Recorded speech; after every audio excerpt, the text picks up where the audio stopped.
Unang-una, maraming salamat sa lahat ng panauhin at higit sa lahat sa ating Panginoon. Tayo'y nagpangita sa lugar na ito dahil sa kasal ng aming anak, Jerome at Jasmine. Ito po ay isang ng Diyos na dinig ang panalangin.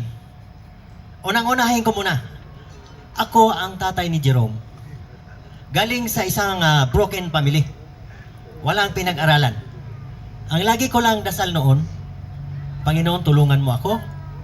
Kung ako man ay walang pinag-aralan, na sana ang aking mga anak ay makabawi ako. Sa awa ng Panginoon, ang panganay namin isang guro. Ang pangalawa ay isang management. At si Jerome naman ay automotive. Pero second year college, di ba? Pero mas malaki ang sweldo niya kaysa doon sa mga nakatapos ng college. At ang tatlo, tapos na rin yung dalawa. Isa na lang po ang nag-aral ng college. Ibig sabihin, hindi po ako nagmamalaki. Gusto ko pong i-encourage ang lahat ng mga magulang at ang anak ay kailangan magtutulungan. Kagaya nga sa amin, ako, isang boy noon, ang aking bahay, isang yaya. Kami po nagkaligawan. Siyempre, pogi tayo. Ibig sabihin, napao ko siya. Pero, walang-wala po kami. Kaya po, nung nagkaanak kami, ang aming panganay ay hinubog talaga namin sa mga payo at tinulungan kami nila magtrabaho. Di naman bawal naman yung patrabahoin mo ng mga anak mo. Ang trabaho kasi namin ay mananahi po kami ng mga bag. Sa bahay lang, ibig sabihin, pag uwi nila galing eskwelahan, tutulong. Kaya nung nag-college, nakayanan. Kasi kaya tula kaming pera. Sila, pag uwi galing eskwelahan, magugupit ka lang doon sa mga tila, bukas may pamasahe ka na. Ayun lang po, in-encourage ko lang po ang lahat na kung minsan ay ang sobrang mahirap ay nawala ng pag-asa. Pero manalangin lang tayo sa Diyos at magsikap at nandyan sila. Dito naman sa aming mga anak, Jerome, Jasmine, kilala mo naman ang tatay mo at saka nanay mo, madalas din mag-away.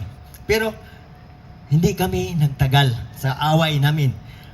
Sinusuyo ko na siya, huwag pa abutin ng bukas. Kasi mapabayaan po ang mga anak. Kagaya nga nangyari sa amin ay broken family. Hiwalay dito, hiwalay doon. Kaya pinanalangin ko na sana ang aking pamilya ay buo. At maraming salamat.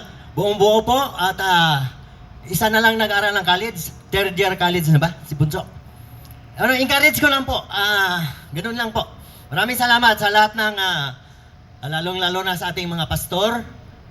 Kayo po ang ihemplo sa kabutihan. At ang mga magulang, ganun po dapat. Ako, ang mga anak ko, pagkatapos sa eskwelahan, bahay na kaagad. Kasi kung saan-saan ka pa pupunta, doon ka makakatagpo ng mga tropa-tropa, kung ano-ano. Yan lang po, isa lang pong simpleng pangangaral at higit sa lahat, magdasal tayo para matupad ang ating mga pangarap. Maraming salamat po.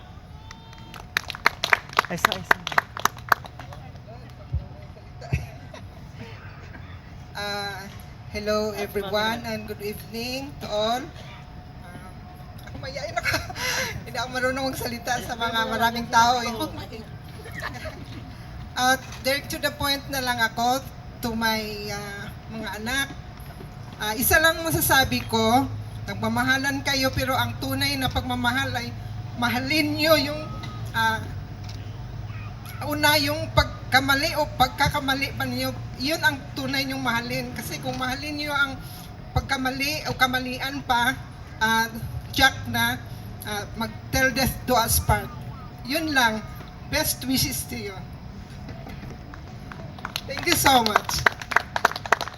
Palakpakan po natin muli ang parents ng ating bride.